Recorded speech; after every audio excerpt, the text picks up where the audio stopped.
4 PM और मैं हूं आपके साथ सिमरन। दोस्तों, इस वक्त मिडिल ईस्ट से आ रही खबरें दुनिया के सबसे बड़े झूठ की परतें उखेड़ रही हैं। क्या इजराइल के प्रधानमंत्री बेंजामिन नेतन्याहू अब इस दुनिया में नहीं रहे? ये सवाल हम नहीं बल्कि सोशल मीडिया पे चल रही चर्चाएं उठा रही हैं, जिसे छुपाने की इजराइल लाख कोशिश कर रहा है। पिछले 3 दिनों में नेतन्याहू के 3 वीडियो आए हैं, लेकिन वो खुद कहीं नजर नहीं आए हैं।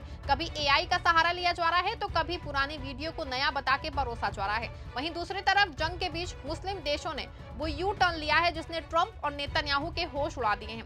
ईरान के वरिष्ठ नेता अली लारिजानी की चिट्ठी के बाद बीच जंग अरब देशों ने जो अल्टीमेटम दिया है वो किसी बारूद के ढेर से कम नहीं है। ऐसे में दुनिया के चौधरी बनने वाले ट्रंप बुरा फंस गए हैं। बड़ा सवाल है कि क्या सच में नेतन्याहू मारा गया है और बीच जंग मुस्लिम और अरब देश क्यों इजराइल के खिलाफ खड़े हुए हैं? सब कुछ आपको अपनी इस 8 मिनट की रिपोर्ट में अच्छे से बताने वाली हूँ और साथ ही इस पे भी चर्चा करेंगे दोस्तों कि ट्रंप कैसे पूरी जंग में बुरा फंस गए हैं। दोस्तों, सबसे पहले बात इजराइल के प्रधानमंत्री बेंजामिन नेतन्याहू की मौत की। 3 दिन पहले यानी शनिवार को एक बहुत बड़ा दावा सामने आया था कि इजराइल के प्रधानमंत्री बेंजामिन नेतन्याहू एक हमले में जो है वो मारे गए हैं। लेकिन इसके कुछ ही घंटों बाद इजराइल ने नेतन्याहू का एक वीडियो शेयर किया और बताया कि ऑल इज वेल। लेकिन जैसे ही दोस्तों ये वीडियो वायरल हुआ, अपलोड हुआ, काफी लोगों ने इस वीडियो को एआई जनरेटेड और डीप फेक करार दिया, जिसके बाद से नेतन्याहू के 3 वीडियो आ चुके हैं और हर वीडियो में यही दावा किया जा रहा है। आपको यहाँ बता दें कि रात में एक वीडियो बेंजामिन नेतन्याहू के इंस्टाग्राम हैंडल से अपलोड किया गया है, जिसमें वो बोल रहे हैं कि उनका अनुवाद फारसी से स्क्रीन पे चल रहा है। From Jerusalem, I send warm greetings to our Christian friends around the world. I wish you a Merry Christmas and a Happy New Year. From here, the Holy Land, Israel, the only country in the Middle East where the Christian community is thriving. Israel is the only country in the Middle East where Christians can practice their faith with full rights and in total freedom, where Christian pilgrims are embraced with open arms and are so deeply appreciated, where Christians can celebrate proudly their traditions and openly do so without any fear. In Jerusalem, the city municipality every year officially distributes Christmas trees. It's been doing so for 2 decades. By contrast, a few days ago, in the Palestinian town of Jenin, Palestinians burnt a Christmas tree in the Holy Redeemer Church. That's the difference.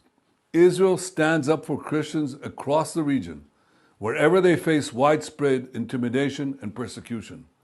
While Israel's Christian population is growing, the Christian population in countless areas across the region has been dwindling due to systematic discrimination and oppression. This has happened in Iraq, it's happened in Syria, it's happened in Lebanon, it's happened in Turkey, and it's happening in the Palestinian Authority. The birthplace of Jesus, Bethlehem, used to have 80% Christian population. That's when we were there.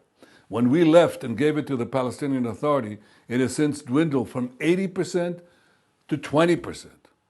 The persecution of Christians or members of any religion cannot and must not be tolerated. And Muslim militant displacement and attacks against Christians in Nigeria, that too must end, and it must end now. I'm sending Israel's Christmas blessings to our Christian friends around the world, and I ask you, know that Israel will always stand with you. आप सबके भरोसे से हमने हमेशा मजबूत और सच्ची पत्रकारिता की है। चैनल को आप सबने सब्सक्राइब तो कर ही रखा है, हमारे चैनल को ज्वाइन भी कीजिए।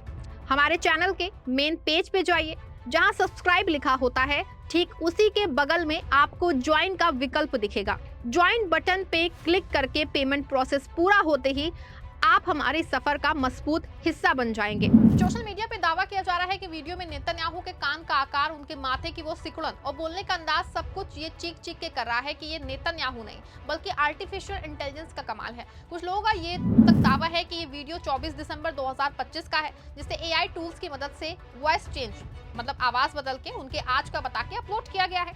सवाल बड़ा है कि अगर इजराइल के प्रधानमंत्री जिंदा हैं तो उन्हें खुद सामने आके बयान देना चाहिए। वीडियो संदेश जारी करने की क्या ही जरूरत है? सवाल ये भी है कि आखिर क्या मजबूरी है कि दुनिया के सामने एक मृत या गायब नेता को वीडियो के जरिए जिंदा दिखाया जा रहा है। इजराइल की खामोशी इस शक को यकीन में बदल रही है कि खेल खत्म हो चुका है। दोस्तों, एक और जहां बेंजामिन नेतन्याहू की मौत पर रहस्य गहराता जा रहा है, दूसरी ओर बीच जंग एक नया मामला शुरू हो गया है। ईरान के वरिष्ठ नेता अली लारिजानी ने मुस्लिम और अरब देशों के लिए एक चुनौतीपूर्ण पत्र लिखा है। लारिजानी ने इस्लाम के उस फर्ज को याद दिलाया है एक मुस्लिम को दूसरे मुस्लिम की मुसीबत में मदद करनी चाहिए। इस बीच अरब और मुस्लिम देशों ने मिलकर एक बड़ा फैसला लिया है, जिससे न सिर्फ इजराइल के लिए नया और बड़ा खतरा शुरू हो गया है, बल्कि एक बात से आसार जो है वो दिखने लगे हैं कि ईरान अमेरिका जंग में मिडिल ईस्ट के देश ईरान के साथ खड़े हो सकते हैं। जंग के मैदान में अब वो मोड़ आ गया है जिसका डर अमेरिका को था। दोस्तों, 16 दिनों से मस्जिद अक्सा के गेट बंद हैं। रमजान का मुकद्दस महीना चल रहा है और मुसलमानों को अपने ही किबला अव्वल में जाने से रोका जा रहा है। इस जुल्म ने उन अरब मुल्कों को भी जगा दिया है जो अब तक खामोश तमाशा देख रहे थे। सऊदी अरब, कतर, जॉर्डन और यूएई समेत 8 मुस्लिम देशों ने कड़ा रुख अपनाते हुए इजराइल को चेतावनी दी है।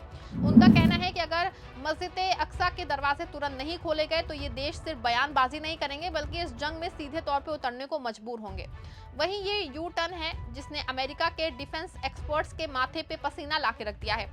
ऐसे में आसार ये दिख रहे हैं कि ये जंग सिर्फ इजराइल ईरान की नहीं बल्कि पूरी मुस्लिम उम्मा बनाम इजराइल होने जा रही है। अरब लीग का कहना है कि रोजे चल रहे हैं, ईद आने वाली है। अल अक्सा मस्जिद मुसलमानों के लिए दुनिया की सबसे पवित्र मस्जिदों में से एक है और मुस्लिमों को वहां इबादत करने से रोकने का अधिकार इजराइल को नहीं है। उन्होंने मस्जिद को बंद रखने के इजराइल सरकार के फैसले को अंतर्राष्ट्रीय कानून का उल्लंघन बताया और दुनिया भर के मुस्लिम देशों से हस्तक्षेप की अपील की है। अरब लीग ने कहा कि इजराइल का ये फैसला क्षेत्रीय और वैश्विक शांति के साथ साथ सुरक्षा पे भी गंभीर असर डाल सकता है। इसीलिए अंतर्राष्ट्रीय समुदाय से अपील है कि वो यरूशलेम के पवित्र स्थानों पे इजराइल की अवैध कार्रवाइयों को रोकने के लिए दबाव डाले। बता दूं आपको कि 28 फरवरी 2024 से ईरान के खिलाफ अमेरिका इजराइल युद्ध शुरू होने के बाद से इजराइल ने अपने कब्जे वाले पूर्वी यरूशलेम में स्थित अल अक्सा मस्जिद को बंद रखा है। वेस्ट बैंक की इब्राहिमी मस्जिद में भी जो है सिर्फ 50 नमाजियों को अनुमति है। 1967 में पूर्वी यरूशलेम का इजराइल के कब्जे के बाद पहली बार रमजान के महीने में मस्जिद को इतने लंबे समय तक बंद रखा गया है। इजराइल का तर्क है कि ईरान के मिसाइल हमलों के कारण सुरक्षा के मद्देनजर ऐसा किया गया है।